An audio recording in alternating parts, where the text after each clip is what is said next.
Welcome, Great Assembly.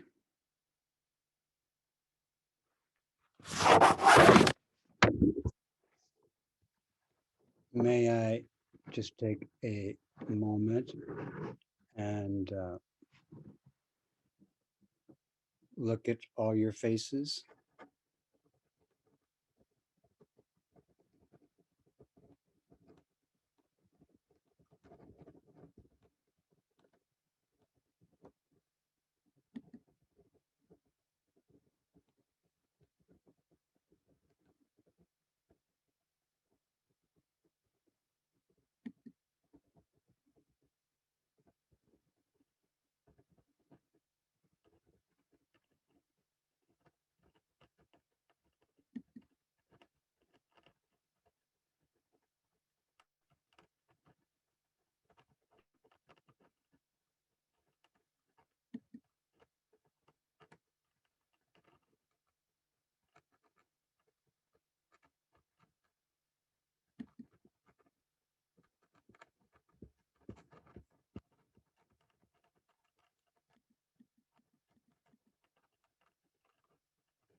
This talk today is offered to and dedicated to an ongoing effort to realize peace and harmony, and especially emphasizing peace and harmony among humans and non-humans who and when they have very different worldviews, when they have conflicting and opposing beliefs and values. We have so much appearances in this form of great difference and potentially disharmonious differences. I am very enthusiastic about finding a way to address this situation in a way that is not intending to eliminate different views and make everybody see in exactly the same way and have the same values and same beliefs. I'm not hoping for that or I'm working for that. I'm working for peace and harmony among people who and animals and plants that have different views, and also peace and harmony among people who have the same views. So that's kind of something I wish to dedicate this talk and this practice to.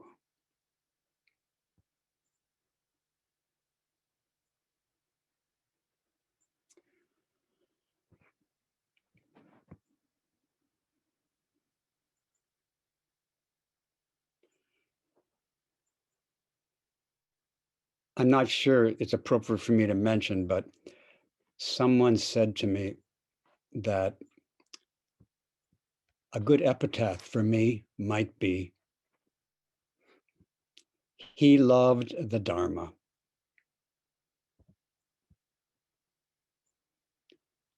And when I heard that possible epitaph, I felt joy. It reminded me that I do love the Dharma, that the Dharma is a joy for me. Having it to see and listen to, to remember and success and accept. It's a joy to me. And now we're in the kind of the middle of April. And for the first 3 months,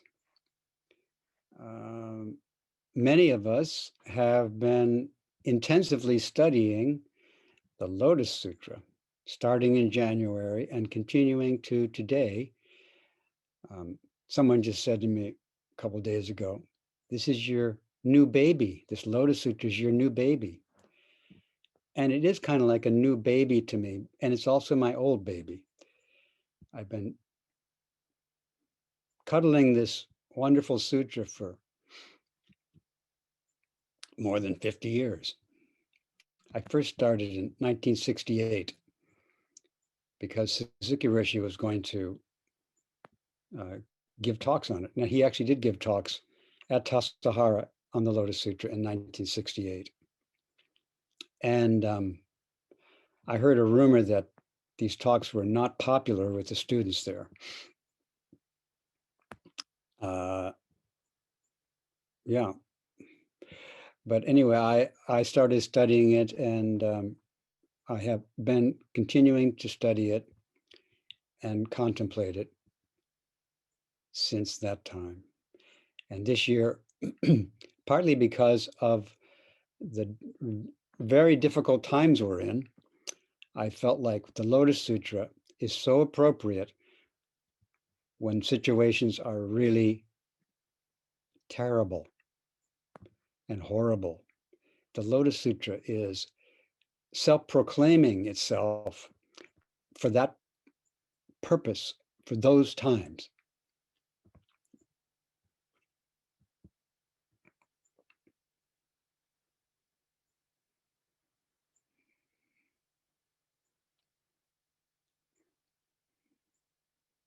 Our great teacher, Eihei Dogen, said in one of his essays, an essay is called Only a Buddha Together with Buddha, the Dogen Zenji said that the Buddha Dharma is not understood by a person. A Buddha Dharma is understood only by Buddha, and only by Buddha together with Buddha.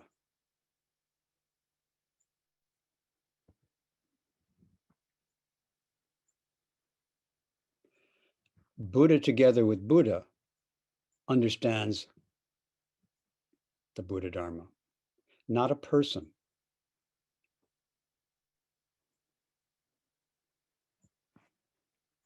But a person being completely herself, together with others who are completely themselves, that conversation, that relationship is only a Buddha together with Buddha. And that relationship understands the Dharma.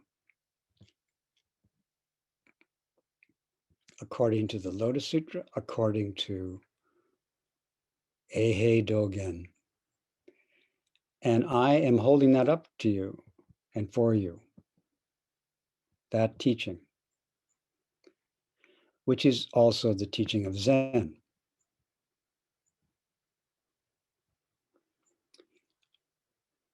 Zen, Buddha Dharma, is not understood by a person. Zen, Buddha Dharma, is understood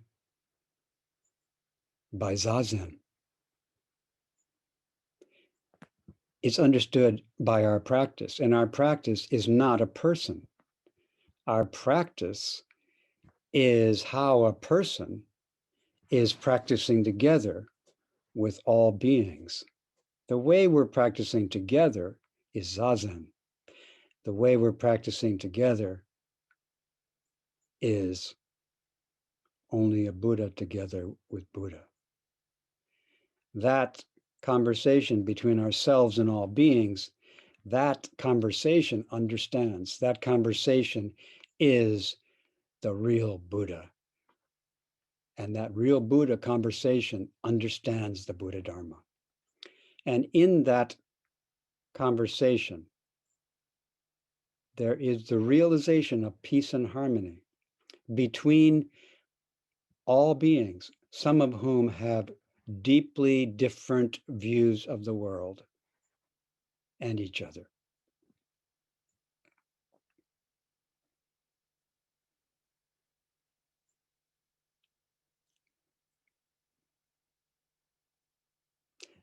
This is the teaching of the Lotus Sutra.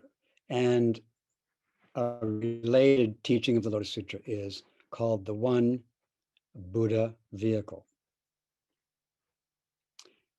which the implication of it is that all of us, all beings, not just humans, but all humans and all beings are on the same path. And all of us are on the path of becoming Buddha.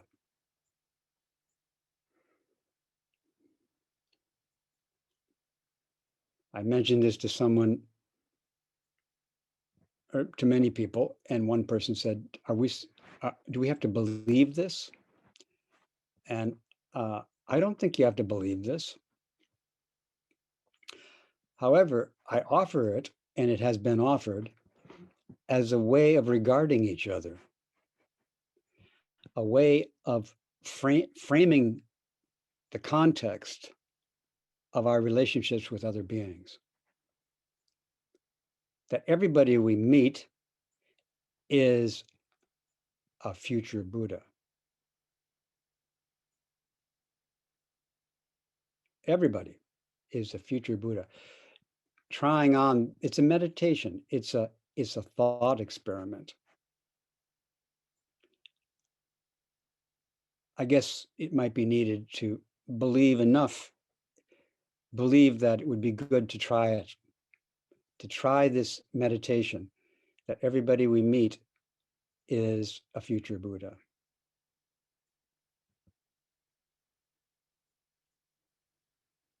And treat everybody as a future Buddha. So we are all, according to this teaching, we are all going to be Buddha. And the Lotus Sutra also tells us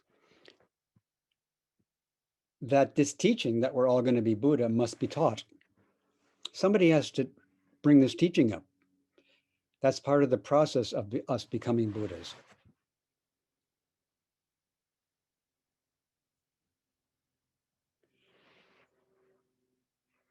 Another way to say it in the Zen school might be everybody, well, in the Zen school, we sometimes call our Zendos Buddha making houses, houses of making Buddhas. But we also call our meditation hall Zendos.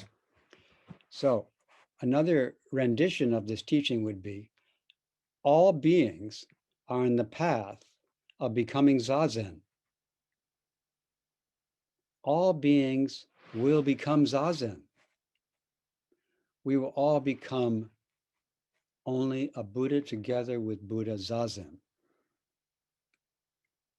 And here at this temple called Green Dragon Zen Temple, we have a room for becoming Buddhas, a room for becoming Zazen.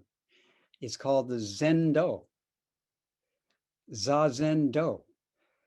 It's a room to become Zazen. It's a room to be Zazen together with other Zazens and to hold up the teaching that we will all become Zazen. We make the gesture of sitting to express our intention to realize all beings becoming Zazen, all beings becoming Buddha together with Buddha. Somebody has to hold this teaching up. as we say. Somebody has to raise the Dharma flag. And I want to do that. I love the Dharma and I want to raise the Dharma flag because it is necessary that this flag be raised for the sake of all beings becoming Zazen, for the sake of all beings becoming the Dharma, for the sake of all beings becoming the Bodhisattva precepts. The Bodhisattva precepts must be upheld,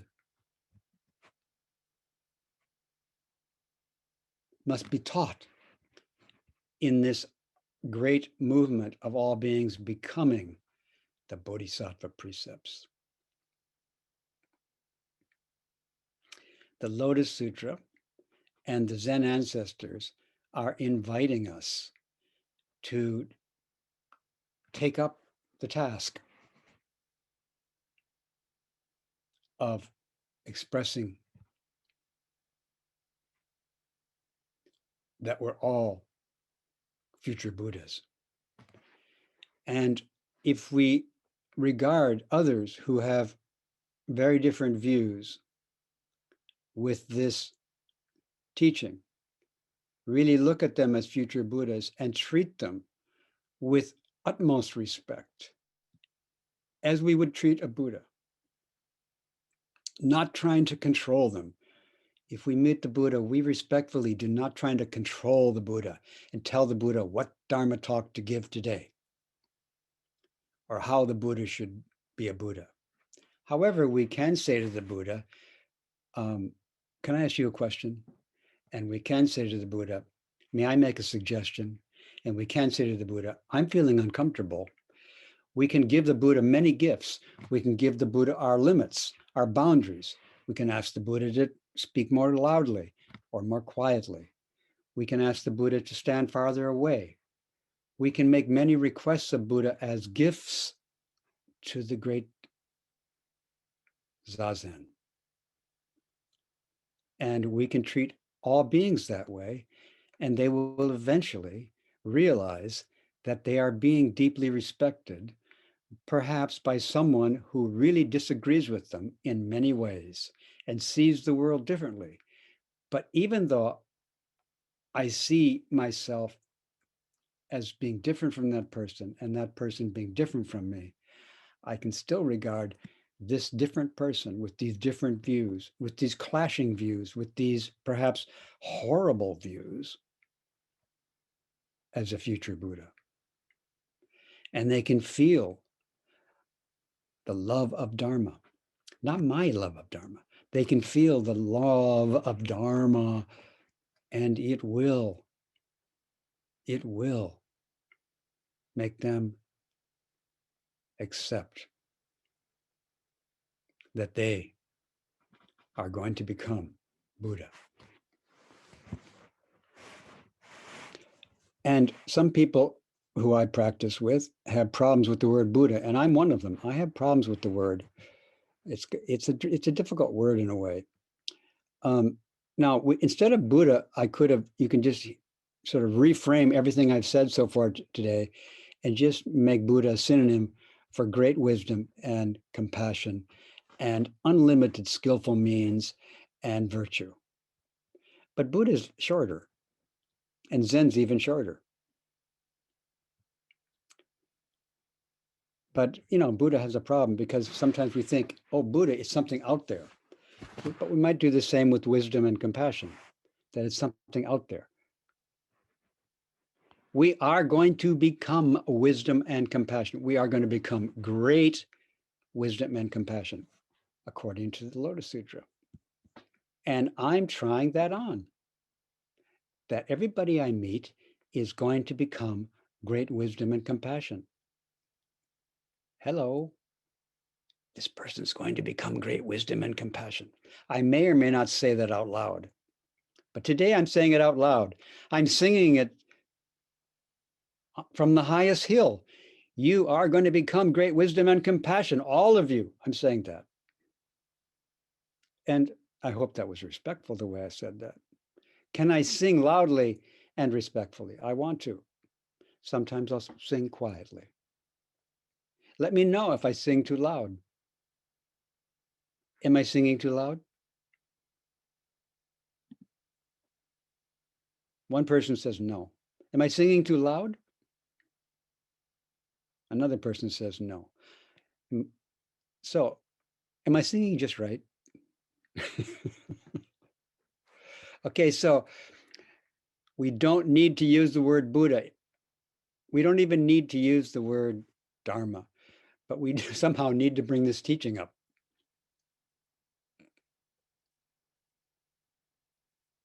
So I'm bringing it up.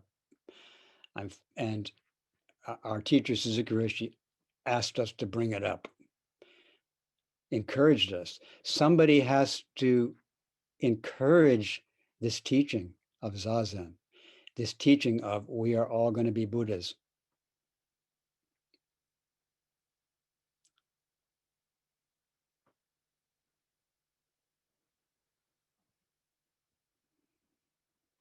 So one more thing is, you do not have to become a Buddhist in order to be a Buddha. You don't have to be a Buddhist in order to be a Buddha.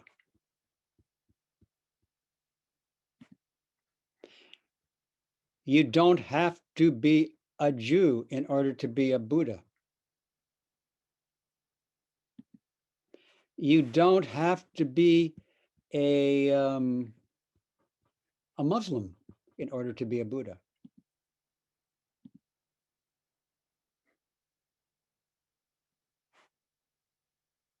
You don't have to be a Christian in order to be a Buddha. You don't have to be an atheist in order to be a Buddha.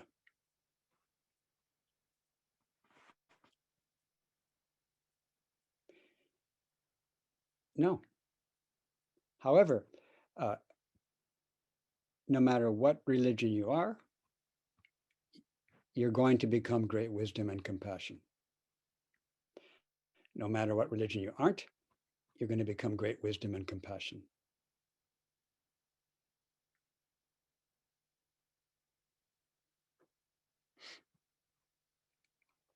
And I'd also like to mention that being a Buddhist or being a Jew or being a Christian or being a Muslim or being a Hindu or being Zoroastrian or being a Taoist or being a Confucianist can be just deeply touching and so beautiful. Some Jews and some Christians and some Buddhists, they're Buddhists. If you ask them, they say, yes, I'm a Buddhist. And they're just, the way they practice is just so inspiring and wonderful. And they will become Buddhas. But you don't have to be like them. You can be like you. You're going to become Buddha no matter what you are. And I am holding that up to you and for us. Many Zen students, if you ask them, they will, are you a Buddhist? They say no. And but they love the Dharma. They love the Dharma. And if you ask them, are you a Dharmaist? They say no.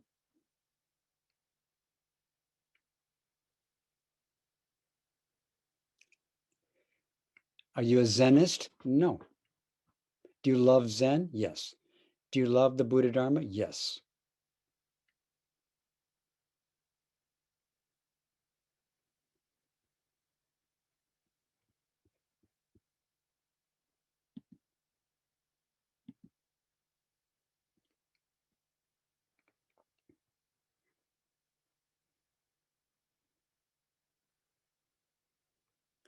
So I don't usually think of myself as a Buddhist, but I do love the Dharma. I love the Buddha Dharma, but I don't think of myself as a Buddhist. And I also don't say that I'm not a Buddhist. I just don't think of myself that way. Also, as you may have heard me say before, I don't think of myself as a bodhisattva. I aspire to be a bodhisattva, but I don't think of myself, oh, I'm a bodhisattva. But I wish to be a bodhisattva.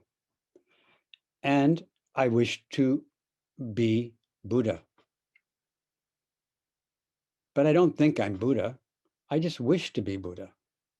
And I am trying on the teaching of the Buddhas in the Lotus Sutra and the teaching of Suzuki Roshi, which is you are going to be Buddha.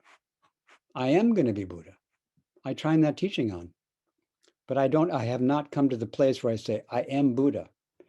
And I understand that if I were truly Buddha, I also wouldn't necessarily think I'm Buddha, even though I would be.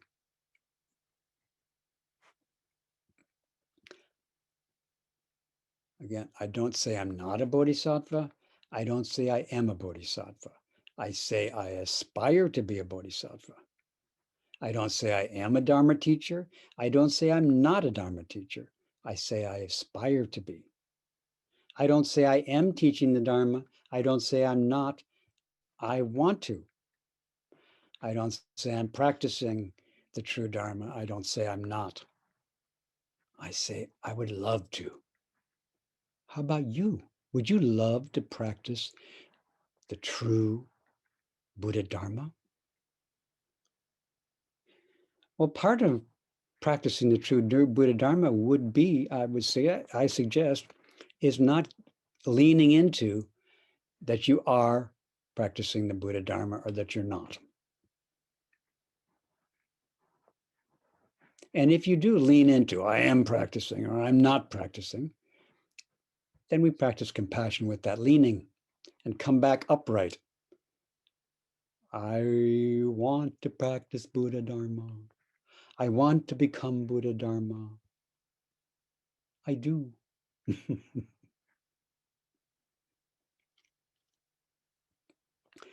One of the teachings of the founder of Zen Center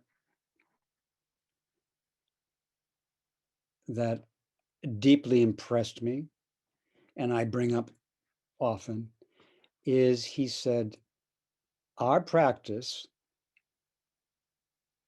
is just to be ourselves. Or our practice is just to be ourselves completely.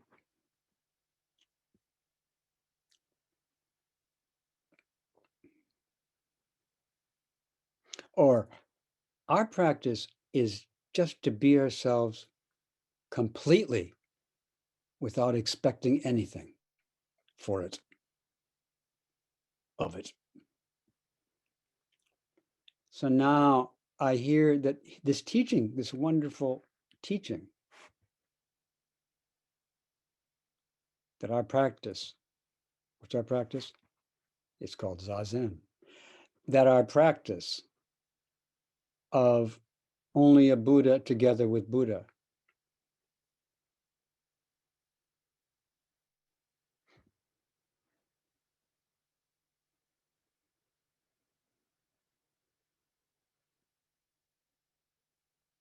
is just to be completely ourselves, is to just be a solitary Buddha.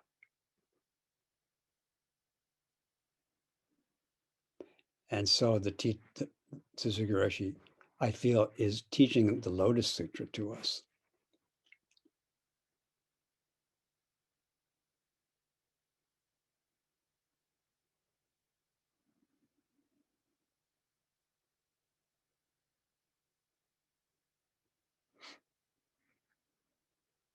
Also, he brought up some stories about this. One story he brought up was a story of a monk named Zhu, Chinese monk. I don't know if Zhu thought he was a Buddhist. But anyway, oftentimes people would say he was a Buddhist monk. In Japanese, his name is pronounced Gute. And he had a lot of doubt about being himself. He could almost say, I'm having trouble being myself.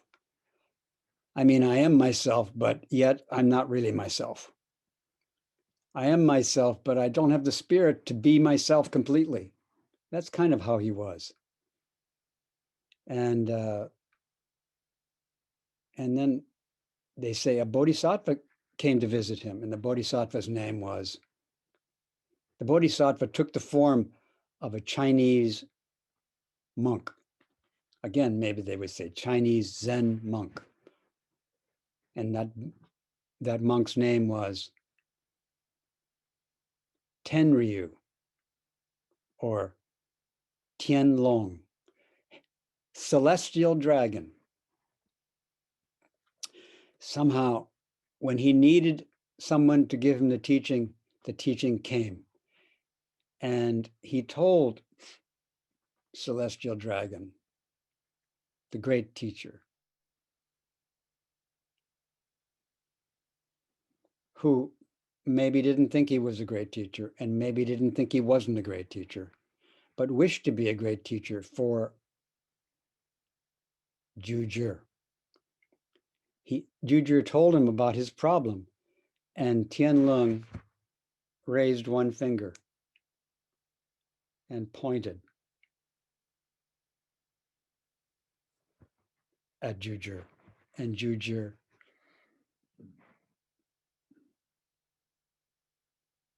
became Buddha.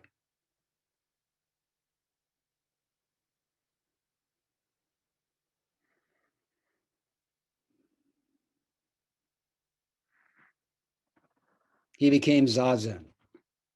He became only a Buddha together with Buddha. Jujur Buddha together with Tianlong Buddha.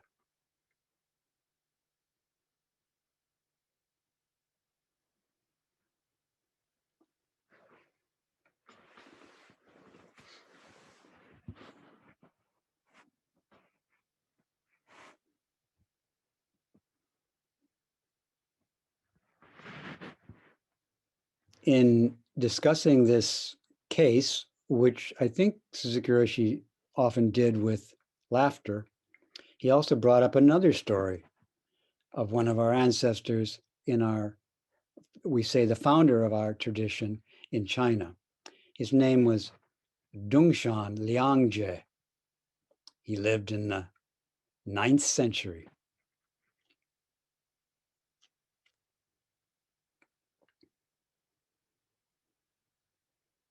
A monk came to Dongshan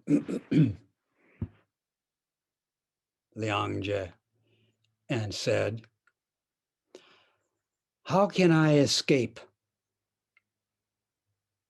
cold and heat?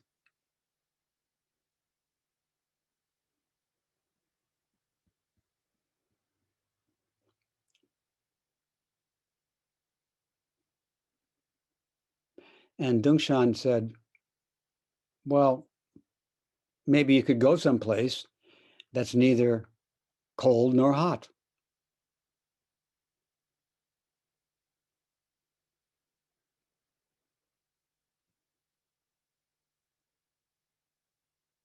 And the monk said, well, what kind of a place is that? What kind of a place is neither cold nor hot?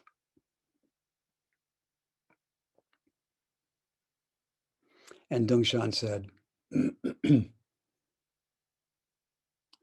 when cold comes, freeze to death. When heat comes,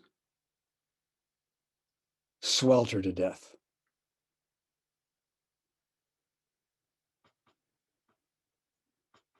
That's the place of freedom from cold and heat. That's the place of being completely yourself. That's the place of expressing yourself fully. without expecting anything.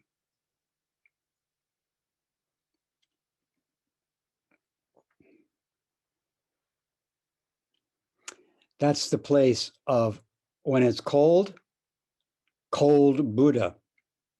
When it's hot, hot Buddha.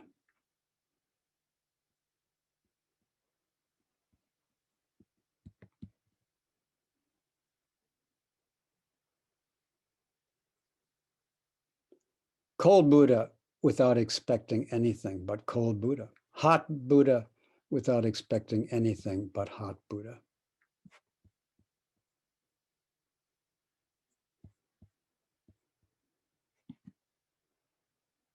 And we are all going to learn how to be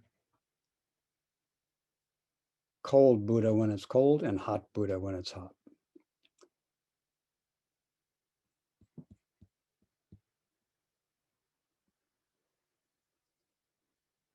But of course, this is a difficult practice. It's difficult. Not usually when cold comes, we shrink back. And also with heat, we kind of like feel like fainting, maybe.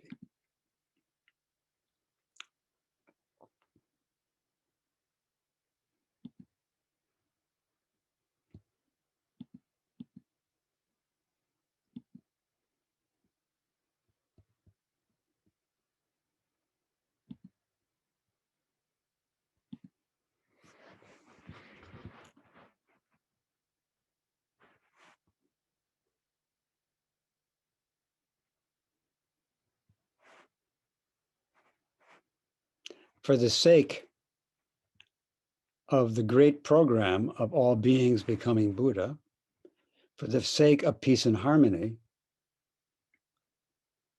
somebody has to teach, somebody has to express, somebody has to demonstrate this. When sickness comes, sick Buddha. When confusion comes, confused Buddha. When pain comes, painful Buddha. When pleasure comes, pleasure Buddha. When fear comes, fear Buddha. When arrogance comes, arrogant Buddha. When shame comes, shame Buddha. When embarrassment comes, embarrassment Buddha. When I'm sorry comes, sorry Buddha. When loving Dharma comes, loving Dharma Buddha. This is Tenryu's one finger.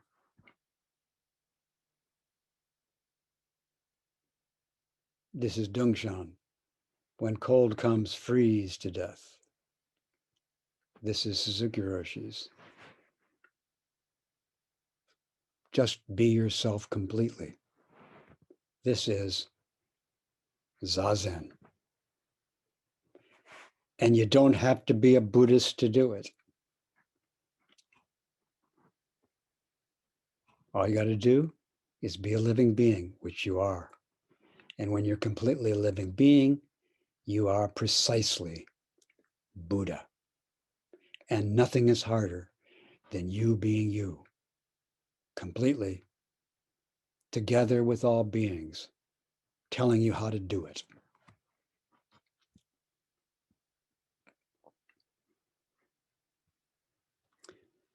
Yeah, and if it was just for me, I don't think I would make the effort.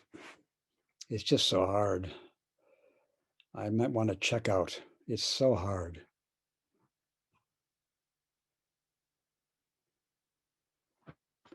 But people say, don't go.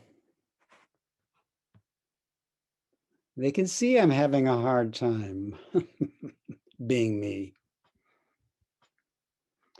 They see it, but they don't want me to go because they want me to show that I'm willing to stay and practice the Dharma of being me completely.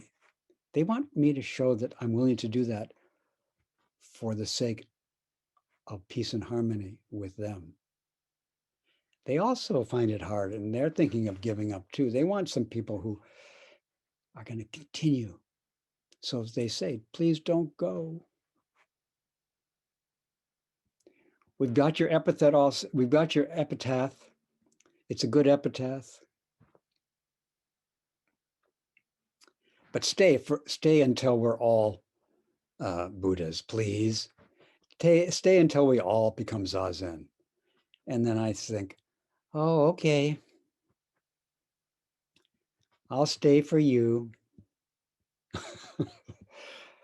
It's too much work just for me, but for you, okay, I'll keep trying to be me.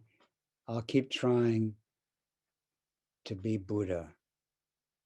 I'll keep trying to remember that everybody's a future Buddha and act accordingly and be their servant, just as I would serve a Buddha, just like I would serve a Buddha, to do that with everybody.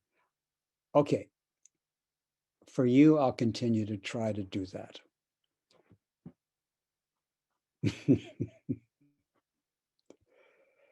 You know, it's for you, all of you, that I'll continue to this challenging practice of the Lotus Sutra, of the Zen school, of Dongshan, of Tenryu, of Suzuki Roshi.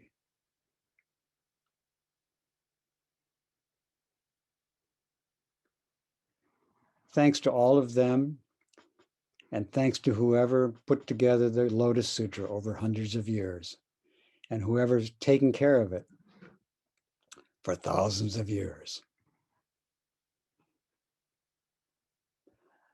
I think I'm ready, if you are, for kind of like you to come forward now and offer your face and your words and your heart and your love of the Dharma. And also your love of Dharma could include questions about the Dharma and doubts about the Dharma. That's part of Dharma love. So, Great Assembly, you're invited to come forward now. As we move into conversation, please feel free to raise your hand. You can find the option to do so in the reactions button, or on your device, it may be under the more section. You can also wave your hand and maybe we'll see you on camera. I also, while I have the floor, just wanted to encourage you all to support the temple in whatever way you can. And thank you for all the ways you are supporting the temple. If you'd like to make a donation, there's a link you can use to do so now. We've really relied on your donations in this time, and thank you for continuing to make these offerings of material and Dharma. So I see a number of hands. Tenshin Roshi, would you like to call on people? No, or shall I do so? You call them by their hands. Okay, Karen.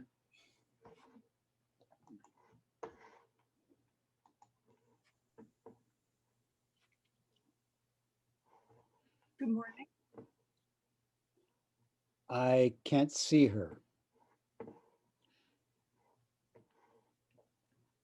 I'm here. Can you see me if I speak?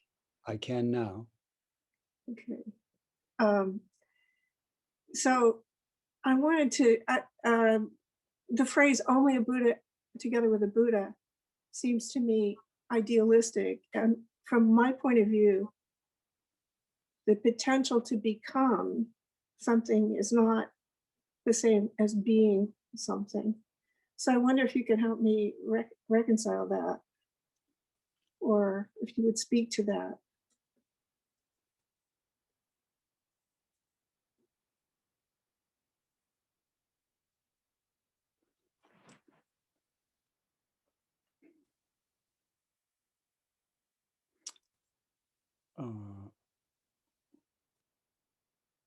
So I'm suggesting that when you are just yourself and you're not avoiding that at all, and avoiding it by shrinking back from it or trying to get something from it. At that moment, you are precisely yourself, and that is precisely awakening.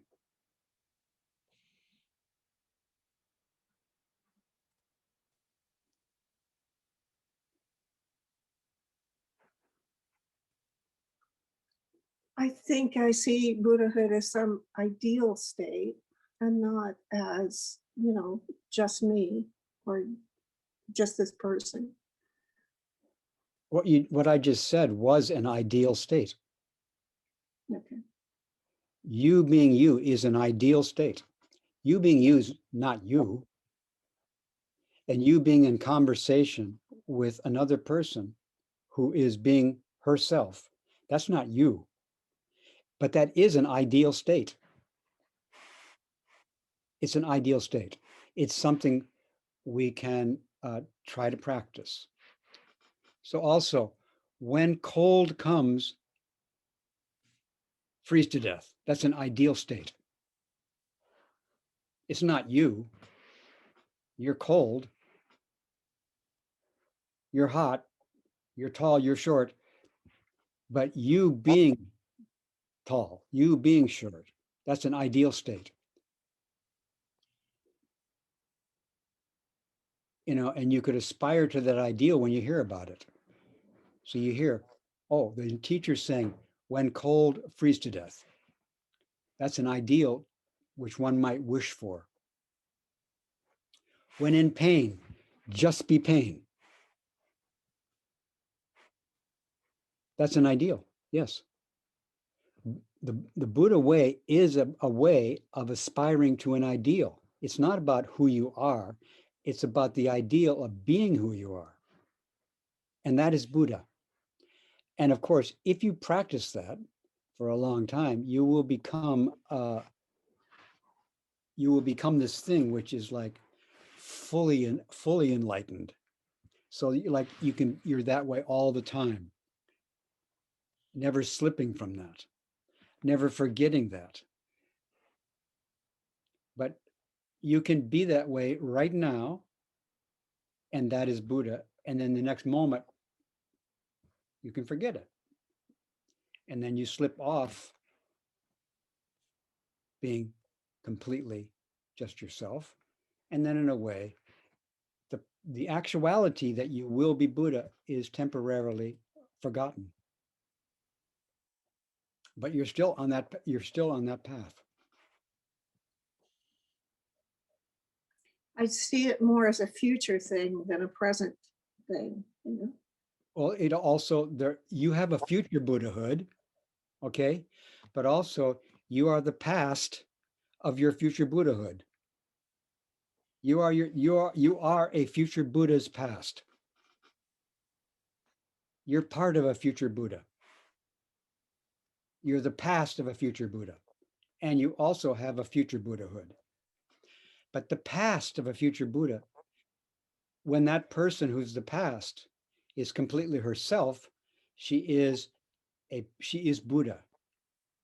And she also has a Buddha future Buddhahood also on her program, on her dance card.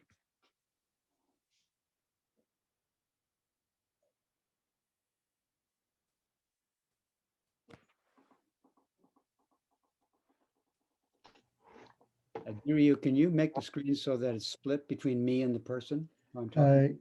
Yes, thank you. I will do my best to do so. Thank you.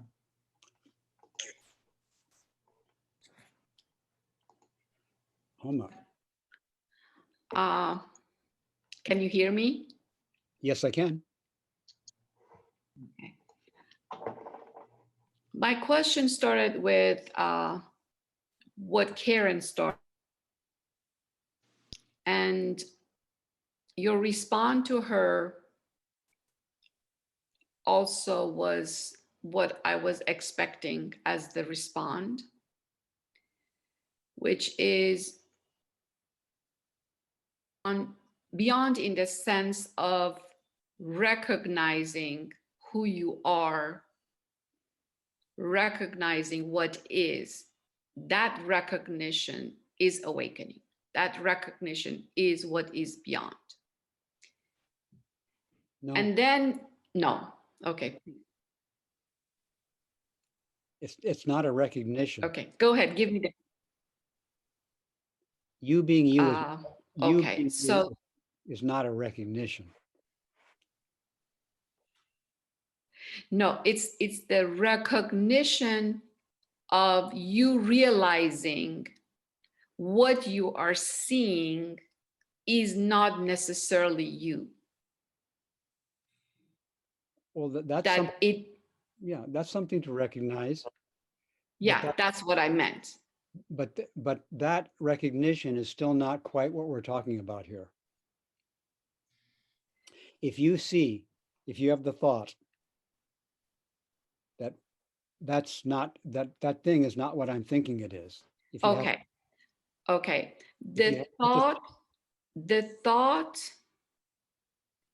rises through my so there is observation. From the pure observation, a realization is being seen that this is not you. This is not this. Let me see if I can. I understand. Okay. Yeah. So that was the realization, and being But constant. that's not a realization. That's a thought. Can the thought be a proceeding after the realization, or no? Yes. The thought and Yeah. that's what I'm saying. The thought is the after thing of the real, the realization, and then that's the thought of it. Yeah. But the thought And then I can thought take is not the realization. no, thought is not the realization. Now it's the thought, it's not the realization. Then I can take the thought and be attentive to the thought and see where that thought, just kind of following the thought, and that may or may not come to another. But I'm saying the way I see things is I take the thought and observe the observation of the thought. Realization is being seen, and it comes back to the thought form. That was what I heard. That's what I heard. Then my question was that when you keep saying Buddha, the thought that rose in my mind is that why even becoming anything, including Buddha?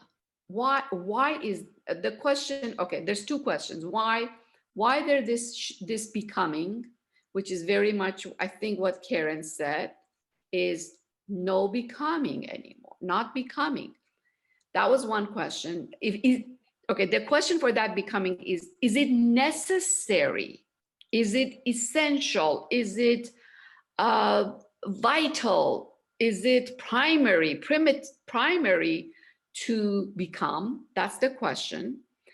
And then the second question was, because I do this myself too, through inquiry of who I am, or inquiry of the mind, there is this tremendous amount of joy that I experience by literally observing and watching. Then the question comes, is this process because of joy? So if there was no joy, would this process will be continued, or am I hooked to the joy of the process? So that's the question, because the reward of this process is joy. And if there was no joy, would I continue processing? That's my question. Would we continue processing if there was no joy in this process?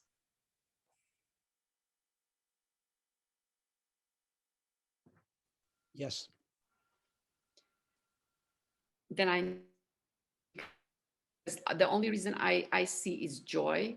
So can you tell me a little bit on that? Yes, please. What would be other reasons?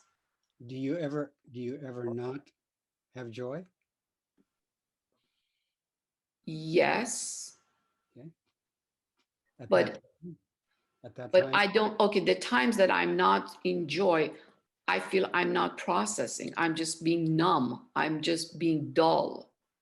yeah. So you're saying when you're dumb, when you're numb, when you're dull, you ask me, is the practice still going on then? The practice goes on only when I wake up to the practice. That's the only time before that, no, there's no practice. No, the practice is not going on. When I'm dull, the practice is not going on. No, to answer your question. So I'm saying, if you ask me, is the practice going on at the time you say it's not? I say, yes, it is. Then I don't see that. Right. Yeah. I don't see it either. It's not something I see.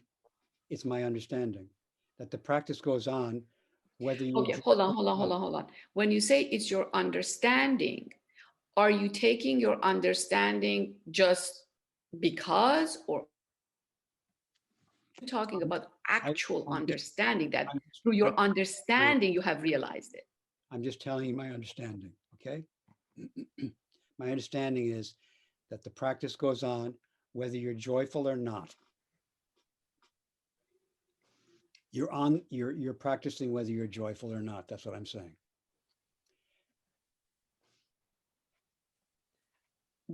Okay, so let me understand what you say your practice, to see if we're on the same page. When you say practice, are you saying, are you alive? Because true practice is being alive. Okay. That's what practice is. Are we talking about being alive, or are we talking about? You just said practice was being alive. And then if you ask me, am I alive when I'm not joyful? I would say yes.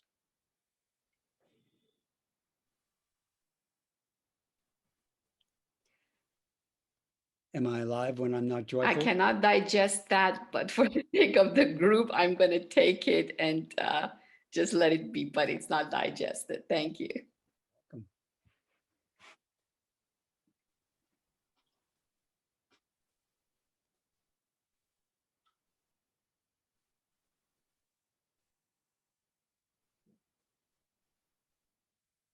Hi. Towards the beginning, you said something about peace, finding peace between living and non-living beings. And what came to mind was viruses. They seem to be something in between. And I saw this virus approaching a host cell, kind of like a spaceship coming to a new planet and delivering its messenger RNA or a new message that the host cell doesn't quite fully understand and receives it in a wrong way, which can be detrimental to the host cell. And there's been a curiosity of viruses and how to meet them, without going to war against it and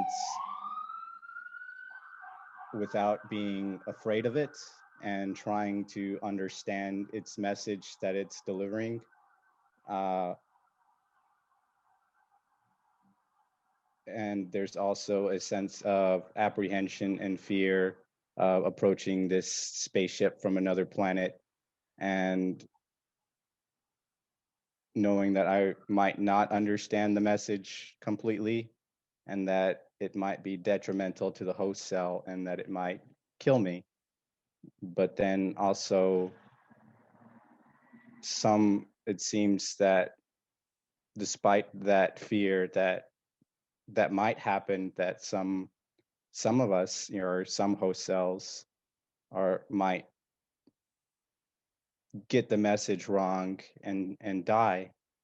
And that also seems necessary at some point for things to die to make room for other things, and that's a risk.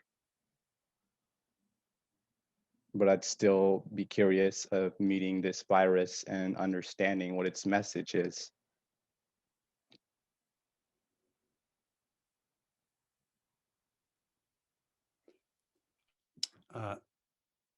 Dear host, could you try to make this person visible to me? All I see is me. I'd like to see this person's face, if I could.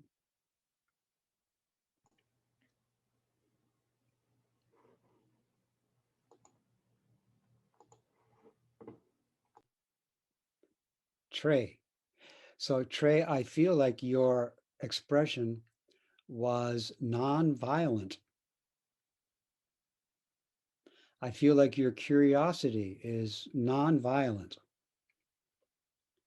And I feel like the way you're contemplating this relationship with viruses is in accord with only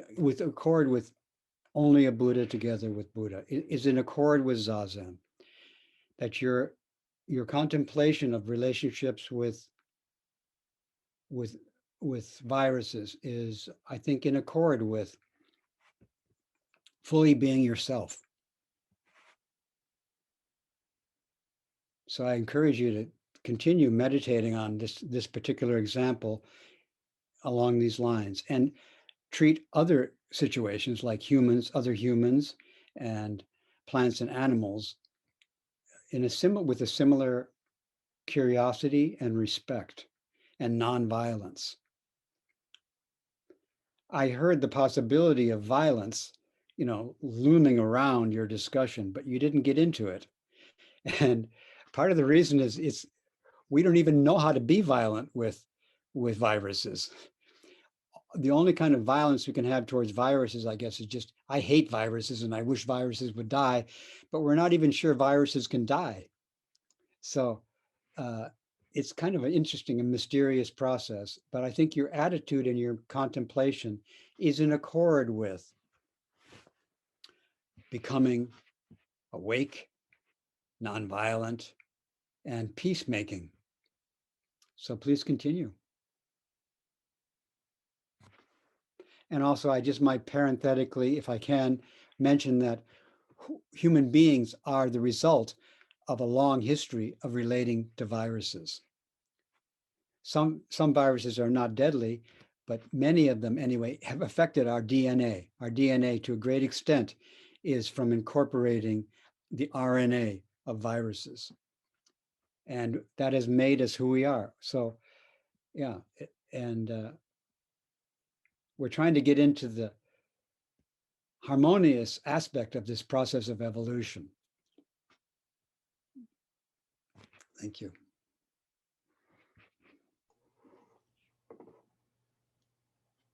Richard.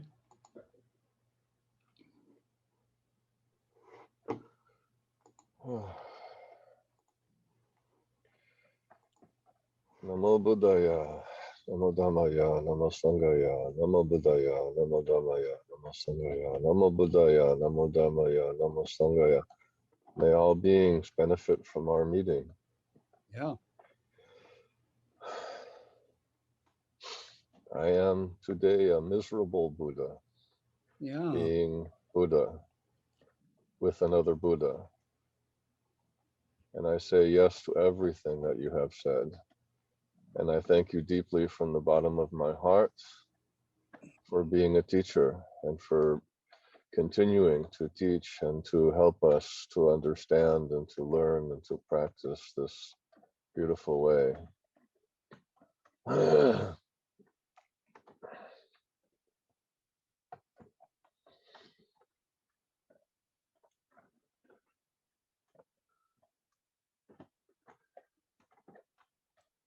No matter what shows up, it is a Dharma gate. And I pray for the strength of realization, of understanding, of wisdom and compassion and loving kindness to meet even the most painful judgments and criticisms which may come my way, harm and violence, with the full realization of the Buddha way. And I fall short, but I'm working on it. And to respond to an earlier person, that it is possible to practice when there is no joy. And I include in that practice, it seems the mantra keeps coming up, I surrender, I surrender, I surrender. But it's not really surrender, because if I were to surrender, then there would be no reason to surrender. And so my challenge right now is to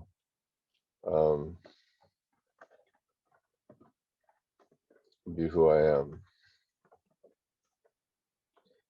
And I thank you for being here in this way, and the Great Assembly, and you and everyone for helping me to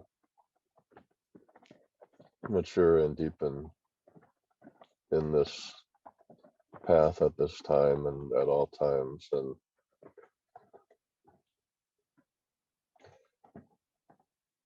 I pray that my effort to practice at this time is of benefit to all sentient beings, and that all beings who suffer be free of the causes of suffering and realize the true awakening. Amen. Amen. Thank you.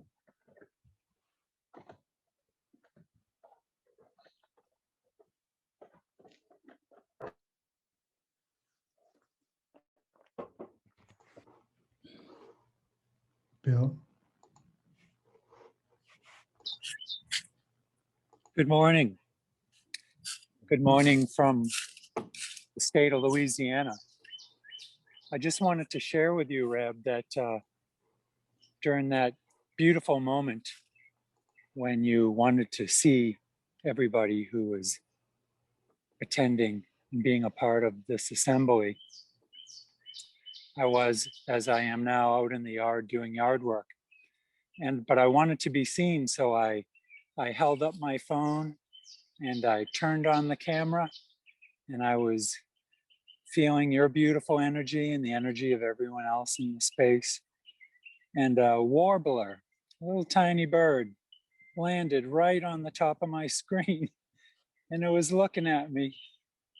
And yeah, it was just beautiful. So thank you. Amen. Amen.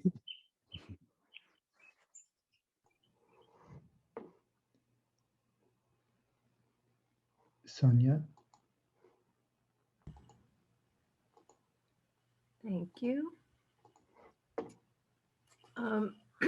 Thank you, Reb. I have maybe a simple question. I want to go back to the dedication that you brought up about realizing peace and harmony with those who have conflicting views. And I've been contemplating this for a while, and my feeling thought is that it's about, excuse the word cultivating, or embracing that practice of fearlessness.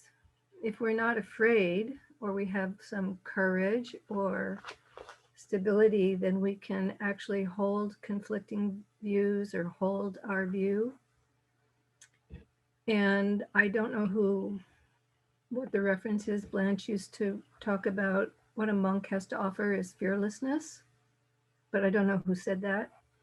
So I wonder if you could comment on if you think that the source of conflict a little bit is about fear and how we might practice with fear or fearlessness, practice into with fearlessness or willingness to not be I would say, protected, knowing that all of us have an end somewhere. Anyway, those are just some thoughts I have, and maybe you have some comment on the practice of fearlessness or practicing with fear. Yeah, for me, fearlessness is a practice of fully embracing fear. If there's no fear, at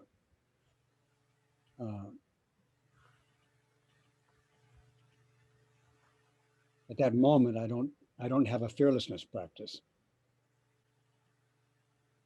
But when fear arises and I am upright with it and don't shrink back or lean forward and try to get rid of it, when I respect the fear, when I'm generous with it and patient with it, that for me is the fearlessness practice. For me, fearlessness is not the absence of fear, it's the presence of compassion in the face of fear. And when we meet beings who have very different views from us, it is quite common for us to feel fear.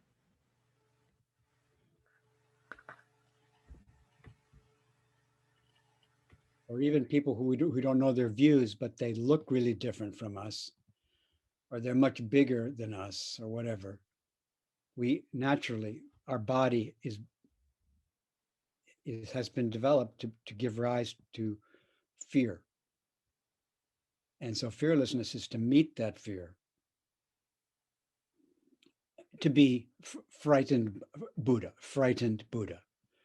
to be frightened the way Buddha would be frightened, which is to be completely frightened in the present without trying to get anything for being frightened. And there we have fearlessness.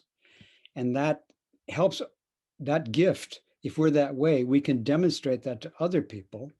That can be our gift to show them, oh, well, he's afraid and look how he handles it. Rather than he's not afraid. What about me? I'm afraid. Oh, that person over there is showing me how to deal. That person's afraid and they show me how to deal with it. Now, and in a way of non-violent way. That person over there is afraid and the way they're dealing with it is violence. So and actually we know how to be violent when we're afraid. Nobody needs to really teach us. They can kind of reinforce it, but we know how. Babies know how to get, really violent when they're afraid. But somebody needs to hold up the Dharma of fully embracing the fear and thereby demonstrating that Dharma of fearlessness, which does come up when people say, I think this would be good. And we think, oh my God, that would be terrible. And we feel fear that they would think that. But I want to find a way to be at peace with that person and respect that person and transmit to that person this respect, this appreciation that they are Buddha in this way. As I listen to you just now, as I'm hearing you, I feel the positive side is kind of a positive action would be a willingness to die in compassion or a steadfastness. Yeah. It sounds like a positive standpoint, so to say, or point of view, and rather than this lurching away, but it's an openness or a willingness in compassion, and maybe curiosity, willingness to be interested in what's happening. Yes. So, I had one more thing I wanted to say, which I loved about your talk. This morning, while I was sitting with all the other Buddhas, the thought came to my mind is, what is Zazen? And then something came up to my mind. And then I asked again, what is Zazen? And then I asked again, kind of cultivating that as a mantra. Unfortunately, I didn't come up with anything on your list, but now my list just expanded in the midst of this talk about what is Zazen. And it has many names, it seems. So somewhere there was some attunement with this talk. Yeah. And the Zazen, I don't know if it was mine, but the Zazen of this morning. Thank you for your comment and your reflection.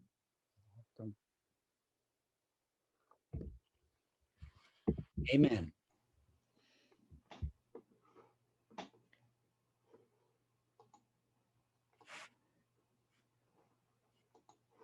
Shall we continue with questions?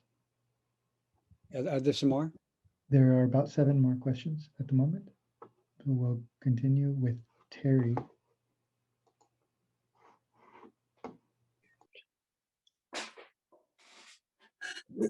Hello, Reb. Can you see me? Not yet. Okay. I can hear you. There you are. I can see you now. Thank you. Okay.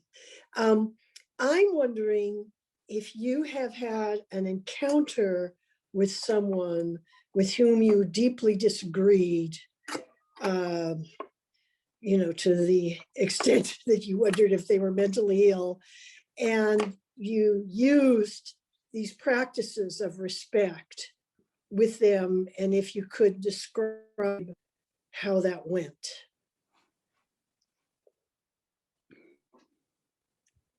Let's see, how did it go? I think that I was talking to this person, and this person,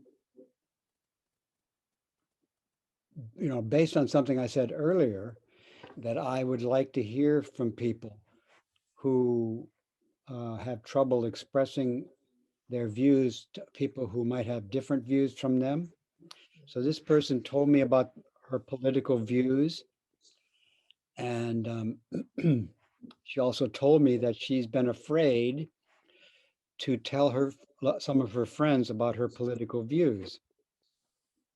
This person felt appreciative of our former president. Mm-hmm.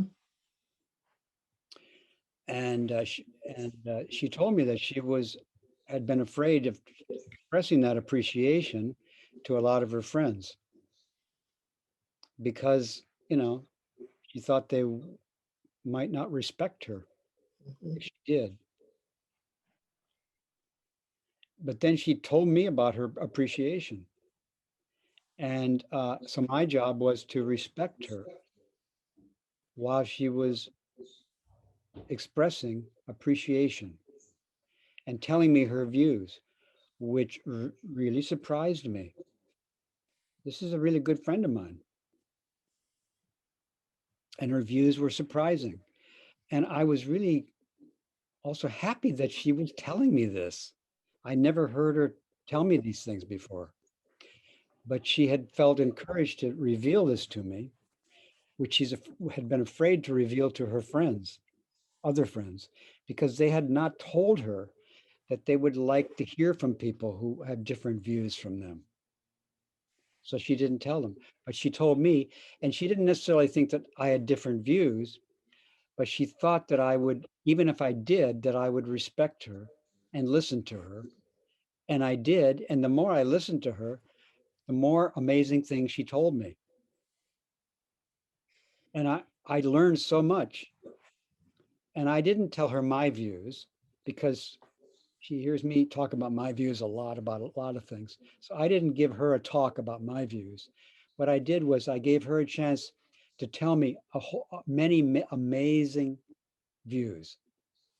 And also for her to see that she could tell me and that she wouldn't lose anything in our relationship, that I wouldn't criticize her or denigrate her or laugh at her or whatever, not to mention being violent. So yeah, it was wonderful. Um, and also it wasn't that difficult, but still what she said was amazing. And some people might have, instead of seeing it as amazing, they might have had some other adjective for it. And if they had expressed it, it would have hurt her a lot after she opened up.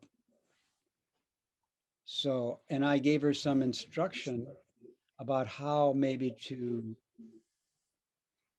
open a line of communication with her friends who she's afraid to talk to.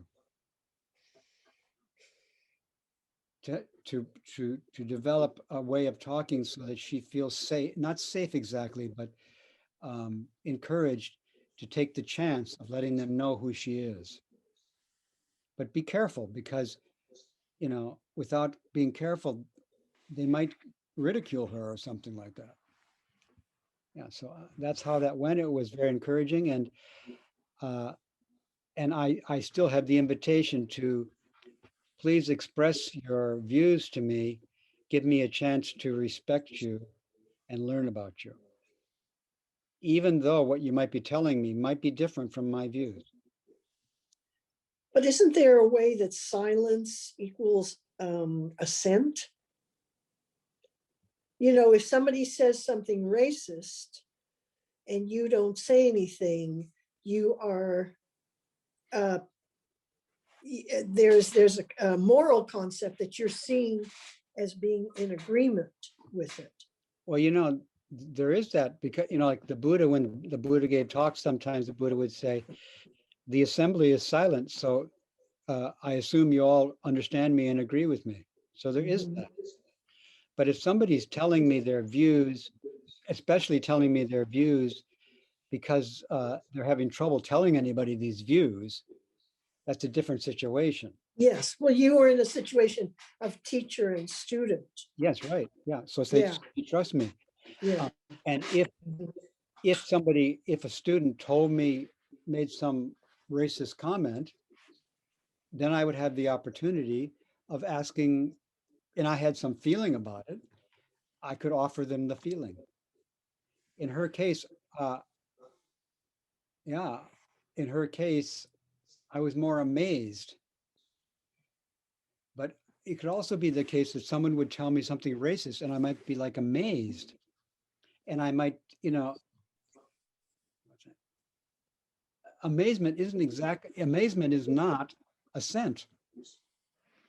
No, that's true. Like, I'm just amazed, and without looking down them, I'm amazed to hear. Yeah. I'm amazed to hear you talk about people of color that way. But maybe not even say amazed, but just say, that's really, it's hard to avoid. Yeah. But anyway, they could feel like it was amazement. I was surprised rather than I'm looking down on them. Yeah. Because if I'm looking down on them, then they feel like, oh, I guess the people who look down on me are the people who look down on me are the people who don't like racism.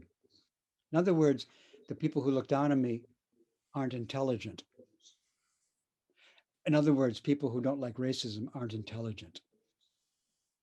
But if this person is surprised by racism and doesn't look down on me, this is a person who's surprised about racism and amazed, who is intelligent because they respect me.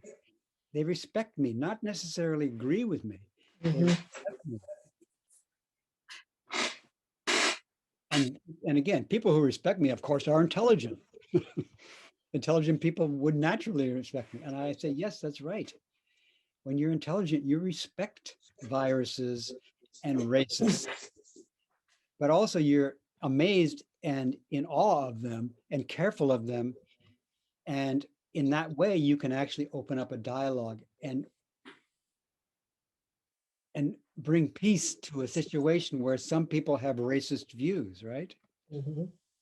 So I don't think we're going to get rid of racism, but I think we can have a conversation with it where we're going to make it a non-violent conversation and include all the racists getting together and having non-violent conversation. And some people, Okay, yeah, okay. And let's yeah. have peace. Let's have peace and nonviolence, even though there's racism circulating in the situation. Mhm. It's not going to be eliminated, but we can pacify it. Mhm. We can make it nonviolent. Okay, good. Thank you. I like that. Amazement. I'm going to try that. Thank you very much. Amen. Tracy?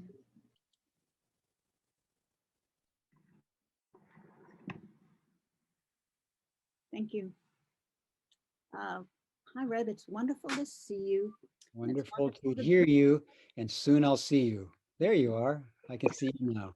Thank you. And it's wonderful to see and be with everybody else. And I spend a lot of time, like a lot of people, not really bashing Zoom, but complaining about Zoom and our lives that are caught up in Zoom world. And I want to own the wonderfulness of it as well, because you really have made yourself available to us during this pandemic in this format, which I don't think you necessarily loved at the beginning. And I just appreciate it. And I appreciate seeing all the other people who I never used to see. So I'm Thank you. balancing my complaints with the truth here, which is that there's been some really great things to come out of it, including these meetings. And so thank you. There's something you said today that I feel like I get, but I don't understand. And that's probably okay. But when I'm not with you, what I don't understand or what my mind doesn't understand kind of grabs me. And so I want to see if my mind can actually understand the thing that I think I already get. So I'm going to ask you for some clarification. And usually it has to do with words. You say words that are like, why are you using it? I just don't understand how this word now means a new thing. So here's my question. I think you said today, our practice is to just be ourselves, a solitary Buddha. And then I thought you earlier said the Buddha Dharma isn't understood by a person. It's only understood with another Buddha. So I'm like, well, which is it? Is it a solitary Buddha, or only if this solitary Buddha understands that she's nothing except connected to everything else?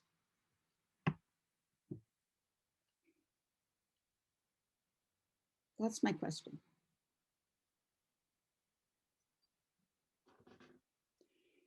You being completely you is not a person.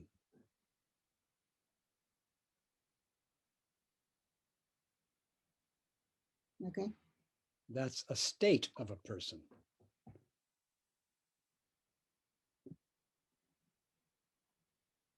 Okay. You being settled is not a person. You not avoiding your situation and being respectful of your situation is not a person. Okay. And you being that way with others in conversation is not a person. What if I'm that way without others in conversation? Say again? What if I'm that way, but not in conversation with others, or not in this kind of conversation with others? Does that still count? Then I say you haven't fully realized being who you are. You're not just you. You're also others. But then what does the term a solitary Buddha mean? Solitary Buddha is you being you only being you. But you can't only be you unless you're with others. That's right. But you have to do the part of you feeling your body you feeling your temperature, you feeling your fear, you feeling your grief, your pain, your joy. That's your job, not mine. Right. I'm not really trying to avoid your feelings. Right. I'm not getting tired of your feelings. Right. You are. Right.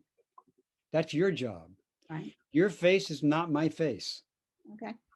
However, it's a hard job for you to have your face. It's a big job. You have to have your face in order to meet my face. So that's your, kind of intramural work, is you being this body, these feelings, this mind. That's your job. And to be that way completely in the moment without trying to get any reward for that. Just fully accepting your responsibility to take good care of your body and mind. That's your solitary Buddha. I need you to do that so you can meet me. And when you do that and you meet me, then you realize you're not just that, you're also me. And that's the full realization of who you are. But you have to start by having your face.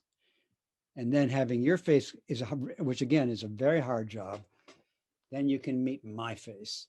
And in that meeting, in that conversation, that is Buddha. Thank That you. is peace. Thank you. Thank you so much. Thank you. Welcome. Adrian Roshi. Yes.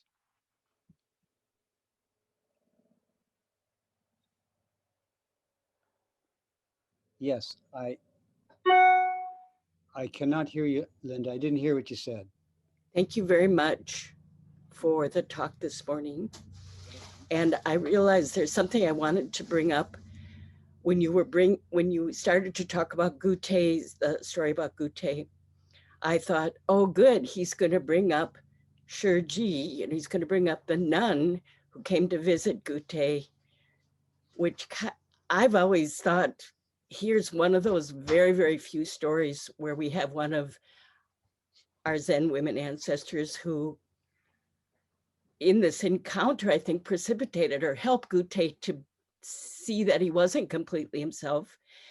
And then I felt maybe disappointment that I don't know why, maybe you thought it wasn't necessary for the story, but I felt it as a missed opportunity to, celebrate that particular part of our lineage or our Zen ancestors anyway. So I just wanted to bring it up because I've always liked that part of her showing up in the middle of the night and circling him. And Thank you. Thank you. Thank you. Yeah. So, yeah, I want you to know I'm working on a book, and in the book I tell the whole story.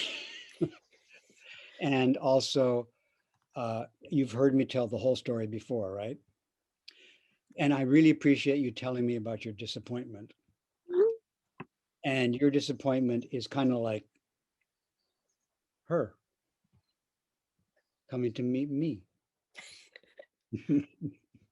and it gives me a chance to see if I can really meet you in your disappointment, because she was kind of disappointed in him.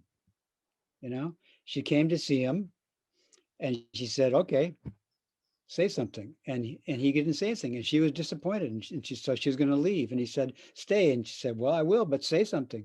And he couldn't. So thank you for saying something and telling me that you're disappointed.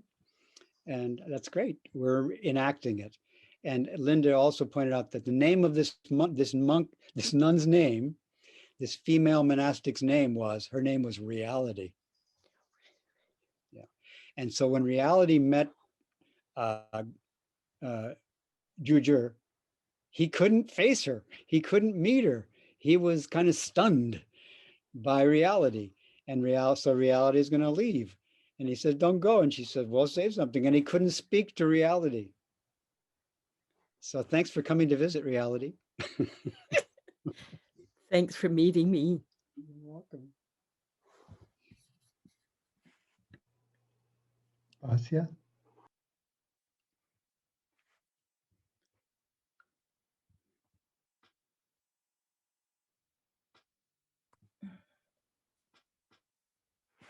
I'll wait until you see me. Okay. Okay, thank you. Hi again. Hello again. Nice to see you again. So thank you for the topic. That this is such an important topic. I find that it is much harder to be who we really are in this world right now. There's so much pressure not to. Just the other day, yesterday, two of my friends from different parts of the world had told me that they have been shunned by the groups that they were belonging to because they expressed their view about vaccination. They didn't want to take it. They were reluctant, and they were not allowed to even express that view. Mm-hmm. So it is a very difficult time for people right now to truly embody themselves, their position, the Dharma position. And especially, like Excuse me. Yep. May I have a request of you? May I? Please. Would you keep looking at me and not look away from me? Okay. I was looking at my notes. Yeah, would you please look at me? I will not be looking at my notes. So yes, so as I listened to the discussion today, I recalled those conversations with my friends and how and I started to look at other sources about vaccinations and decomposing views. And I must say that I myself find it hard to truly embody the fear when it comes up with some of the views that are presented. So your example that you just gave, it was such a great reminder when you're called freeze. That was really helpful, because we kind of tend into this softy, pleasure seeking, being myself ideas, which is not what you mean, right? Well, if it ever was like that, then be that way. Right. And maybe that's not so difficult. But this is a good example of people are expressing a view and I'm afraid to express myself. And how can I open up a conversation? Because these are the great opportunities for us to practice. Lotus Sutra is like, what do you call it? Cheering us on. Come on, Lotus Sutra is saying, come on, find a way to relate to these people. Exactly. And be careful, because maybe the worst thing would be to express yourself uncarefully and then get hurt and then say, well, I'm never going to express myself again. So it's try to find a way to do it that, you feel like, well, that was good. I'll try that again. It was hard for me to disagree with my friends, but I really feel good that I did it and I want to do it again. Yeah, what I found that when I hear stories like that, I would say you're lucky that you have friends like that, that are, there are friends, but that have different views. So there's a possibility of opening up the conversation. And could I say one more thing? Mm-hmm. The Lotus Sutra, it starts out by having conversations with people who have different views, who are both Buddhist. So it's like the different Buddhists have different views, but they dare to talk to each other. Mm-hmm. And that's an example of start with some people that you can talk to together, who you have different views with, that you feel close to. Start with those people and work on that, and then start to go out to talk to people who you aren't so close to. Mm-hmm. Yeah, well, one of the friends, she was in her professional circles and she didn't really want to be thrown out of it. She valued that group. So she was looking for advice. And what I offered was what I have been doing, my practice, because I found myself, the society is so polarized right now. It's terrifying. people are just so either black or white, and they are not even considering there's any other views. That's even more terrifying. So I said, you know, for myself, I start noticing the hardness of my position. Good. And so it's either noticing that hardness and recognizing that not only they have strong views, but I might be having some too, and I need to see it.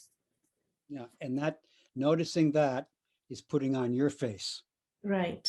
You're the main one to notice that your view is hard. And then if you can like be kind to that hardness, then you'll be able to meet them. Right.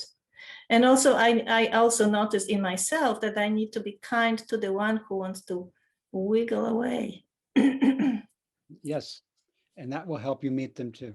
Right, because so often it's just so hard to face the conflicting the views, and yet so then there's the wanting to somehow soften, reject or dismiss. There's all kinds of escape mechanisms not to face their situation, right? So in a way, when you spoke about when you are called freeze, again, going back to our discussion from Tuesday, Jesus has his passion, he's walking with the cross. This is the hardest message to accept. That's why I walked away from Christianity. As a kid, I was like, this is terrifying. But I guess it takes maturity to truly appreciate the pictorial representation of the position that you're trying to deliver here right now. And so my question is there in Buddhism, because I've been practicing Buddhism for quite a while, but is there a depiction that is actually so pictorial that you can think of that I don't know of about? Well, what comes to my mind is stories of the Buddha's past life, where he gave his body to a tiger. Mm. And there's a number of examples of where the Buddha made these amazing gifts of his body, or her, and sometimes of her body. There's examples of that. Mm-hmm. And yeah, and then there's Zen stories, you know, where one of the great teachers was meeting a bandit. You know, he didn't run away from the bandit. He stayed in the temple to meet the bandit. He faced the bandit, and the bandit killed him. Mm-hmm. And that story is a story which a number of people after him had trouble with. Why didn't he go away? What was the point of staying in the temple and meeting the bandit? Mm-hmm. His name was Yanto. Yeah, that's great. I think it would be helpful to collect these pictures, Buddhist pictures, because, you know, just with Jesus, I've been brought up Catholic. They are collected, but they're in a collection which has, they're not collected separately. But you could go through the records and pull them out and make a. Maybe that will be a task. Zen horror stories. It probably would be a hot selling book. Well, especially in these insane times, right? Especially now. Buddhist stories of the hard times of the ancestors. Yeah, because they kind of bring us right into the point of practice, not this wishy-washy, you know, stuff, because we've said enough words, but to actually walk the walking is the hardest thing, right? Yeah. So we've said enough words this morning. So now let's do the practice, everybody. Okay, here we go. Here's the hard part. Thank you so much. May our intention equally extend to every being and place. with the true merit of Buddha's way. Beings are numberless. I vow to save them. Delusions are inexhaustible. I vow to cut them. Dharma gates are boundless. I vow to enter them. Buddha way is unsurpassable. I vow to become it.